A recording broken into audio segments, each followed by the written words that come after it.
Софокъл. Антигона. Трети епизод. Отдалеч се показва Хемон. Хор.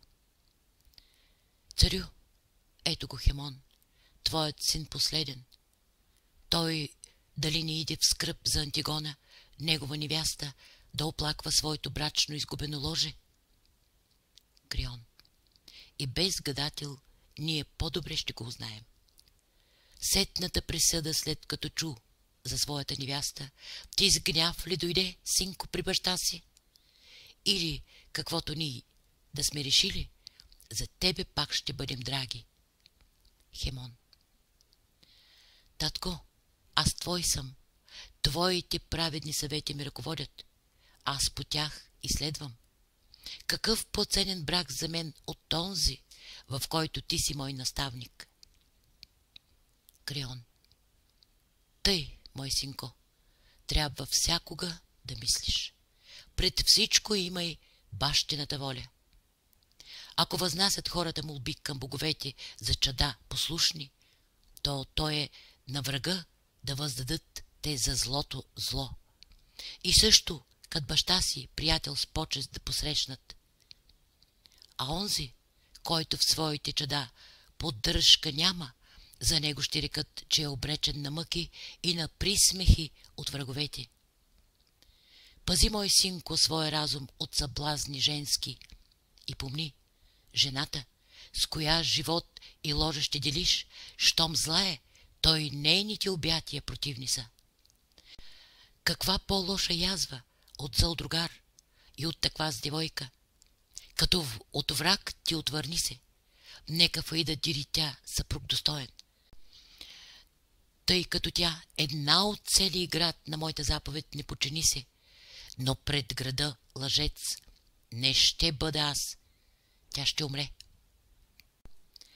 И нека моли се на Зевса, покровител на родството, защото ако аз в своя дом нехайство не прощавам, то още повече не бих простил на чужди. В дома си, който е добър, в града за справедлив почита се. Но онзи, законите престъпно, който тъпче и над властта налага своята воля, да не очаква моята похвала. Държавният глава, що ме е избран, за всяко нещо трябва да се слуша, в голямо, в малко, в право и в неправо. И този избранник, казвам го направо, от своя дълг не ще се отклони. Сред вихъра на битките безстрашен и мъжествен ще стои на своя пост, като на стража пред честта е верността. От безналичието няма по-ужасно. То заразява градове, съсипва къщи, разпръсква в бой войски. Една покорността народите спасява. Реда поддържа с разум и пред женските омайни отстъпва. Ако ще паднеш, като мъж падни, и от жена по-слаб не се показвай. Хор.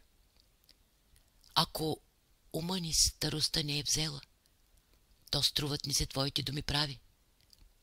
Хемон. От всичките блага, които боговете са ни дали, разумът най-висше, татко. Не знам, нито пък мога аз да кажа, че ти не казваш право. Но дали в подобен случай всякога гласът на другите не е по-прав? И аз съм в положение да знае повече какво за теб говорят или правят и връз кого си хули сипят. Твоето присъствие на всички вдъхва страх. Пред теб не смей никой да изкаже за тебе думи неприятни. Но аз чувам как потайно из града окаиват на девойката съдбата. И за постъпка славна, как безславно умира най-достойна от жените. Нима онази своя брат уби в сражение без гроб, що не остави на псета и на хищни птици плячка? По-бляскава награда не заслужава? Таква потайна носи се в мълва. За мен, татко, скъпа преди всичко е честта ти. Наистина, каква чест по-достойна има зачедата от щастието бащино, тъй както и теглото за него. Затова ти не мисли, че само твоите думи са истинни, а другото лъжае. Знай, разумен, който сам се мисли и отрицава от другите език и знания, той сам е пуст. И даже най-мъдрец да е човек, не е сраме още нещо да научи, пред истината да не е опорен. Виж тез гъвкави дървета над брега, когато буйният порой ги налети. Привеждат се и скланят своите вейки. Унес, що се възправят непреклонно, изтръгнати от корен често биват. И лодката с разперени платна, която срещу вятъра върви, подмятат я, разбиват я вълните. Смири гнева си, отстъпи. Макар и млад, бих могъл своето мнение да кажа. Най-доброто е човек да знае всичко, но понеже обикновенно тъй не е, добре е, ако се вслушаме и в чуждите съвети. Хор. О, царю, ако говори вярно той, послушай го. И ти, баща си, слушай. И двамата говорите добре. Креон. На тези години аз нима ще вземам от децата ум. Хемон. Та какво от той? Не е възрастта се гледа, а делата. Креон. Престъпните дела ли да почитам? Хемон. Не казвам аз да се въздава почет на злините. Креон. А нима не страда тя от болестта на злото? Хемон. Инак мислят тиванци, съгражданите, всички. Креон. Градът на мен не е ли подчинен? Хемон. Ти заговори сам като дете. Креон. На тази земя не съм ли аз властител? Хемон. Принадлежи свободната земя на всички. Креон. Как? Нима градът не е на онзи, който има власт над него? Хемон. О, как чудесно би царувал ти над пустата земя! Креон. Насмешливо. Как храбро той воюва за жена! Хемон. Когато сам си ти като жена, за тебе трябва да се грижа. Креон. Как? Възставаш ти негодник връз баща си? Хемон. Грешиш против правдата. Креон. Греша, защото искам уважение на своята власт? Хемон. Грешиш, когато ти божествени и закон не уважаваш. Креон. О, слабодушни робена жена! Хемон. Но роб на ниски чувства аз не съм. Креон. Нима не са за нея всички твои думи? Хемон. За твоята чест, за мене и за всички подземни богове. Креон. Жена? Не се надявай да я имаш вече ти. Хемон.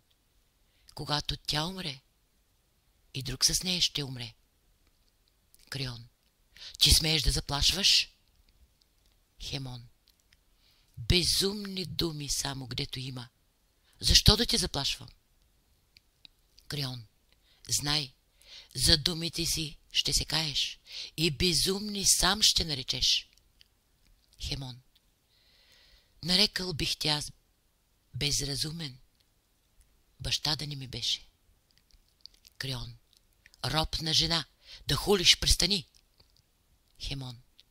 Говориш ти, а отговор не искаш. Креон. Нали така? Тогава знай, кълна се в Олимп. Не е радост тебе те очаква за твоите хули.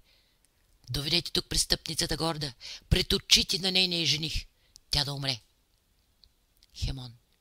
Не. Само не пред мен. Няма тя в мое присъствие да умре. Очите ти не ще ме видят вече. Безумствай, но само пред онези, които искат да те слушат. Излиза. Хор. Царю, излезе гневен той, а безнадежност в едно сърцета и младо вдъхва страх. Креон. Да прави, щото иска. и да може повече, отколкото на смъртните е позволено, пак няма той от смърт да ги спаси. Хор. Нима и двете мислиш да погубиш? Крион.